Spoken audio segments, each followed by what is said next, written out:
ঘুমপাড়ানি গুলির পর ক্রেন দিয়ে সরানো হলো পুরুলিয়ায় চলে আসা দাঁতাল হাতিকে। গতকাল বাঁকুড়া থেকে এটি পুরুলিয়ায় ঢুকে পড়ে।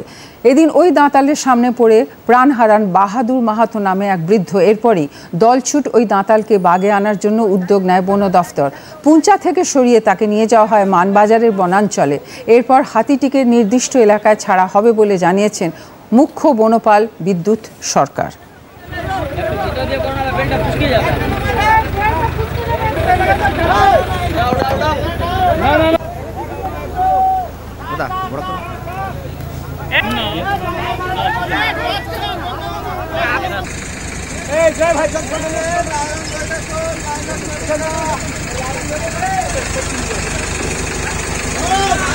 তো এই যে কংসাবতী নদীর পাড়ে জঙ্গলটাই ছিল, তো আমরা দুপুর থেকে ওকে বার করতে পারিনি।